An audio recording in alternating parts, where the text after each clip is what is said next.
Hi friends, welcome back to my channel SL Telugu vlogs. ఎలా ఉన్నారండి అందరూ? చాలా రోజుల తర్వాత మళ్ళీ మీ ముందుకి ఒక మంచి రెసిపీతో వచ్చేసాను. ఈరోజు మనం చేసుకునే రెసిపీ అండి ఎండు ముక్కల కారపొడి అండి. డ్రై మీట్ కారపొడి ప్రిపేర్ చేసుకుంటున్నాము. దానికి కావాల్సిన ఇంగ్రీడియంట్స్ ఏంటో అది ఎలా ప్రిపేర్ చేసుకోవాలో నేను ప్రిపేర్ చేస్తూ చూపిస్తాను. రండి చూద్దాం. చూడండి, దీనికి కావాల్సిన ఇంగ్రీడియంట్స్ ఎండు మాంసాలండి. ఇది మీట్ ఒక కేజీ తీసుకొని నేను డ్రై చేసి పెట్టాను. ఇప్పటికైతే ఒక 50 గ్రామ్స్ తీసుకున్నానండి. ఇది మనము సమ్మర్లో మంచిగా ఎండబెట్టుకోవాలి. ఇది స్టోర్ చేసి పెట్టుకుంటే ఈరంతా కూడా మనం వాడుకోవచ్చు అండి. ఇది కర్రీ చేస్తారు, అది కూడా ఒకసారి మీకు ప్రిపేర్ చేసి చూపిస్తాను. ఇప్పుడైతే నేను కారపొడి ప్రిపేర్ చేస్తున్నానండి. ఇది ఎండుమిర్చి అండి. దానికి కావాల్సిన ఇంగ్రీడియంట్స్ ఆ క్వాంటిటీకి సరిపడా ఎండుమిర్చి తీసుకున్నాను. అలాగే రాళ్ళుప్పు తీసుకున్నానండి. వెల్లుల్లిపాయ అండి. ఇందులో టేస్ట్ అంతా కూడా వెల్లుల్లిపాయదే అండి. ఇది మనం ఎలా ప్రిపేర్ చేసుకోవాలో చూద్దాము. రండి. చూడండి, స్టవ్ ముట్టించి బాండిల్ పెట్టేశాను నేను. మనం ముందుగా ఎండుమిర్చి అండి మీకు చూపించాను కదా, ఇవి 2గా ఇలా తుంచాను. ఇవి మనము డ్రై రోస్ట్ చేసుకోవాలండి. ఇందులో ఆయిలే యూస్ చేయము, వితౌట్ ఆయిల్ అండి. ఇది కారపొడి చాలా టేస్టీగా ఉంటుంది. ఇలా తుంచి వేయడం వల్ల మిర్చి నీట్గా మనకి మొత్తం అన్నీ ఈవెన్గా ఫ్రై అవుతాయి. అందులో ఉన్న విత్తనాలు కూడా ఫ్రై అవుతాయండి. ఎండుమిర్చి మనకి ఫ్రై అయిపోయిందండి. తీసి ప్లేట్లోకి పెట్టుకుందాము. చూడండి, నేను మీట్ అండి వాటర్లో నేను 4-5 సార్లు నీట్గా వాష్ చేసేసి ఇలా నానబెట్టి పెట్టానండి. మనం ఇలా నానబెట్టుకున్న తర్వాత ఇప్పుడు ఫ్రై చేసుకోవాలి. ఇది కూడా డ్రై రోస్టే చేసుకోవాలండి. సిమ్లో పెట్టి అన్నీ ఈవెన్గా ఫ్రై అయ్యే విధంగా, పచ్చి వాసన పోయే విధంగా మనం ఫ్రై చేసుకోవాలి. మామూలుగా అయితే విలేజెస్లో అయితే నిప్పుల మీద కాల్ చేస్తారండి. అది చాలా బాగుంటుంది. మనకి ఇక్కడ పొయ్యి కంఫర్ట్ లేదు కాబట్టి, అవైలబిలిటీ లేదు కాబట్టి ఇలా పెనంలో ఫ్రై చేసుకోవాలి. ఆయిల్ వేయకూడదండి. ఇది బాగా డ్రై రోస్ట్ చేసుకోవాలి. మనకి రోస్ట్ అయ్యిందని ఎలా తెలుస్తుంది అంటే మంచి స్మెల్ వస్తుందండి మీట్.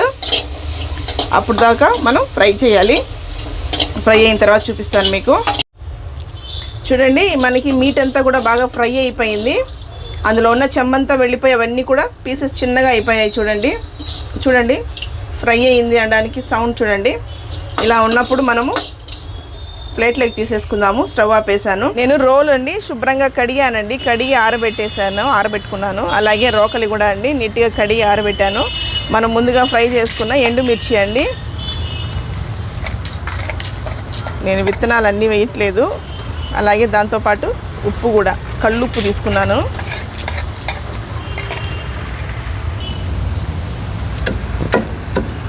ఈ ఎండుమిర్చి అంతా కూడా బాగా మెత్తగా పౌడర్ అయ్యే విధంగా దంచుకోవాలండి. మనం ఫ్రై చేసాం కాబట్టి బాగా త్వరగానే మనకి మెదిగిపోతుంది. ఇదంతా మెత్తగా మెదిగిన తర్వాత చూపిస్తాను.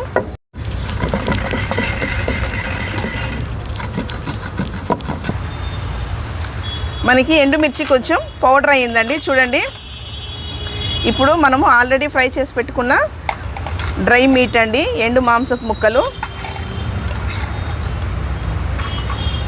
ఇందులో మనం ఏం వేయలేదండి, జస్ట్ సింపుల్ ఇంగ్రీడియంట్సే. సూపర్ టేస్ట్ ఉంటుంది ఇదైతే. ఆ ఎండుమిర్చి, ఉప్పు అవి 2 రోట్లో దంచుతూ ఉంటేనే మంచి స్మెల్ వస్తుందండి. రోట్లో ఎంత టేస్టీగా ఉంటుందో చూడండి మనం రెసిపీస్ చేసుకుంటే. ఇది కూడా పౌడర్గా దంచుకోవాలండి.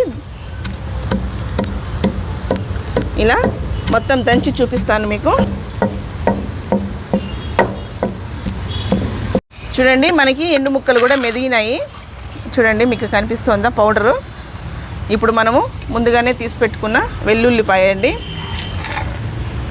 ఇంతే అండి, సింపుల్ ఇంగ్రీడియంట్స్. 4 వస్తువులతోటి ఎంతో సూపర్ టేస్టీ కారపొడి రెడీ అయిపోతుందండి. ఇది 1 వీక్ వరకు మనకి నిల్వ ఉంటుంది. బయట పెట్టినా కూడా ప్రాబ్లం లేదు. ఇది మా ఫ్యామిలీ స్పెషల్ రెసిపీ అండి. ఇది పెద్దవాళ్ళు ఉంటారు కదండి, పళ్ళు లేని వాళ్ళకి మాంసం తినాలి అన్నప్పుడు వాళ్ళకి పాపము తినడానికి అవకాశం ఉండదు కదా. అలాంటి వాళ్ళ కోసము ఇలా ప్రిపేర్ చేసి ఇవ్వచ్చు. డ్రై మీట్ కాబట్టి ఇందులో మనకి ఫ్యాట్ కూడా ఉండదండి. మనం తీసుకోవచ్చు, ప్రాబ్లం ఉండదు. మనం మీట్ డ్రై చేసేటప్పుడు ఫ్యాట్ లేకుండా ఉత్తి మాంసపు ముక్కలు మాత్రమే తీసుకొని శుభ్రం చేసుకొని పసుపు అప్లై చేసి డ్రై చేసుకోవాలండి, ఎండబెట్టుకోవాలి. ఇప్పుడు ఎండాకాలం కదండి, ఈ సమ్మర్లో మనం అలా రెడీ చేసి పెట్టుకున్నామంటే మనకి ఎండు ముక్కలు అనేటివి యూస్ చేసుకోవచ్చండి. ఎప్పుడు కావాలంటే అప్పుడు ఇలా కారం కొట్టుకొని రెడీ చేసుకోవచ్చు. సూపర్ స్మెల్ వస్తుందండి. వేడి వేడి అన్నంలోకి సూపర్ ఉంటుందండి ఇది.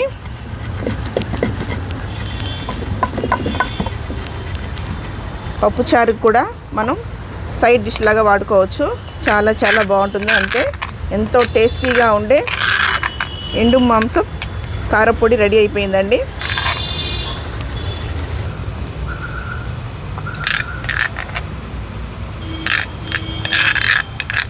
చూడండి ఎంతో టేస్టీగా ఉండే ఎండు మాంసం ముక్కల కారపొడి రెడీ అయిపోయిందండి. చాలా చాలా టేస్టీగా ఉంది. నేనైతే టేస్ట్ చూశాను. కొంచెం మాకు సాల్ట్ ఎక్కువైందండి, అయినా పర్లేదు, రైస్లో కాబట్టి చాలా బాగుంటుంది. అలా మీరు చేసుకునేటప్పుడు కూడా ఉప్పు కారం అనేది మీరు అడ్జస్ట్ చేసుకొని వేసుకోవచ్చండి. చాలా టేస్టీగా ఉంటుంది. మీరు కూడా ట్రై చేయండి, ఎలా ఉందో కమెంట్లో చెప్పండి. మీకు ఈ రెసిపీ నచ్చినట్లయితే లైక్ చేయండి, షేర్ చేయండి, సబ్స్క్రైబ్ చేయండి, మా ఛానల్ని సపోర్ట్ చేయండి. ఇప్పటి వరకు మీరు ఈ వీడియో చూసినందుకు చాలా థ్యాంక్స్ అండి. మరొక రెసిపీతో మరొక వీడియోలో కలుద్దాం. బాయ్ అండి.